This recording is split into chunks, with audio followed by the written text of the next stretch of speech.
OpTic Chicago finally take down Atlanta FaZe in what was one of the greatest series that we have had all year. Last week, I broke down some of the encouraging improvements that OpTic have been showing in their matches. I honestly didn't expect them to beat Atlanta FaZe, but they came out massive in this series. And in this video, I'm going to break everything down and show you how they did it. This is Reverse Sweep Round 11 presented by USAA Insurance. First things first, let's go to that hard point at Moscow. Let's talk about that and how OpTic came into this with a 10-6 record.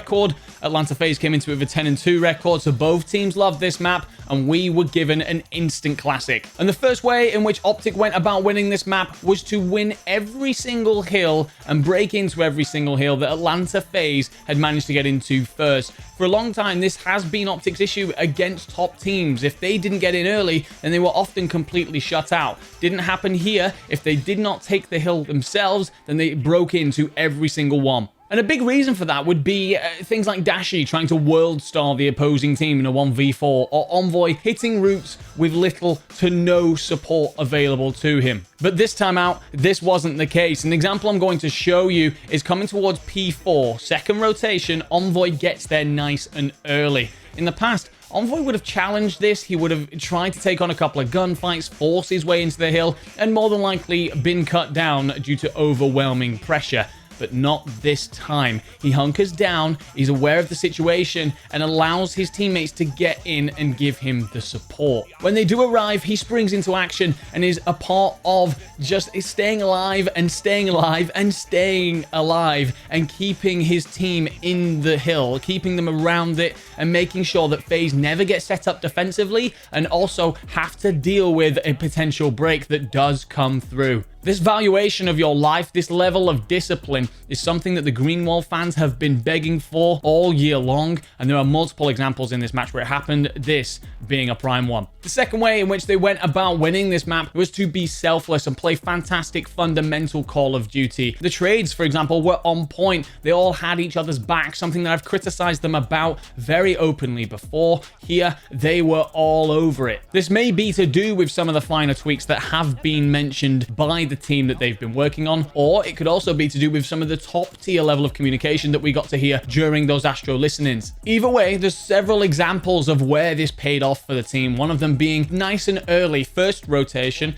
looking for P3 here, and in the past, as the players arrived here, they would have tried to headbutt this at the front. Instead, they bide their time, they keep toying with Atlanta, shifting them around, looking for a chink in their defense, and eventually they managed to stack enough bodies towards bank that Atlanta FaZe start spawning out. As the two have placed pressure on the back, spawns begin to collapse through the back of the hill. The front players also fold in and they overwhelm the Atlanta FaZe defense, taking the hill and giving them a good split here. Another example, if they're not going to win, don't lose, a much better mental attitude from this side. And another example actually is going to be Dashy. P1 looking towards P2 in that second rotation. Dashy does the selfless job here. He goes around the back, up street, and starts to put pressure towards P2. Asking that question to Atlanta FaZe, what are you going to focus? Are you going to deal with me at new or my teammates at old? And because P2 is so important, this forces Atlanta to wait and deal with Dashy, which, by the way, they really struggle to do. And this alleviates pressure in the mid, allowing his teammates to take the hill. And my final point around the hardpoint map is what then happens straight after. They transition well into P2. They get themselves set up with a very narrow hold, a situation where they can look over each other at all times. I broke this down last week and they've gone with it again against Atlanta FaZe. And this is a scenario where they're just looking out for each other at all times. They're no longer thinking, I can deal with any gunfights that come my way. Instead, they're thinking of the team game. They're thinking, how can we best deal with this threat as our team? And they actually secure a full 60 seconds on this hill. And you look at that final score gap, this hill is very potentially where they won it. And this used to be a hill that would expose their weaker underbelly, right? Now it's a favorite. Into the control, and here they were actually completely outslayed and came out on top through just very solid fundamental Call of Duty. And how often have we ever said that? Not even just in Cold War, but historically. How often have we turned around and said OpTic were completely battered when it came to the kill department, but still came out on top? They showed a level of grit, determination, and honestly calm that they just haven't all the way through this year. Examples being the back end of both defensive rounds. They were really under the cosh, looked like they could crumble any moment, and they held on and kept themselves in the game. And then we come to that attack round where they execute what I think is a bit of a party piece, something they've been working on in scrims, in practice, and they pulled it off really well here. They effectively hug each other as a group, really taking it to the extreme about the idea of getting each other's trades when it comes to that A-B transition. This allows them to punch through kitchen, out in towards the back spawns, and gives them a lot of control. It's extremely risky because they all could have gone down, but the king and the prince stay alive and they do a fantastic job. The fact that they stay alive here and manage to hold on to basketball causes FaZe to scramble.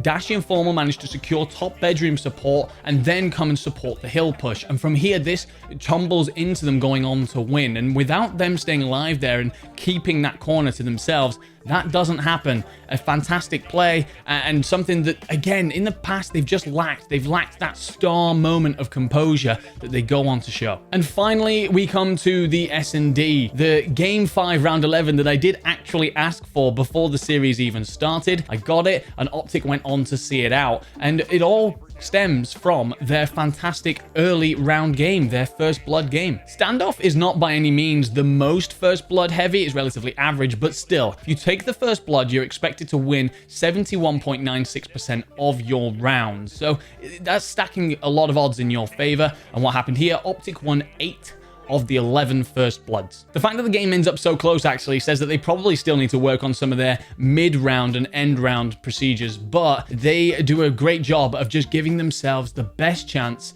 in all of the rounds to go on to win this, and they do. I think that it's only fair for me to sit here and give Envoy a special mention. He dropped over 18,000 damage. The nearest player in the lobby didn't break 17,000. He has a 1.21 KD, went fantastically huge in that opening hard point with over a 2 KD, and then in that game 5 as well, he pulled off the plays time and time again. We've referred to him as a playmaker over the year. He perhaps hasn't stepped up as often as he would like to, but he did amazingly in those games. And he is referred to as the prince, the man who is the heir to Scump's throne.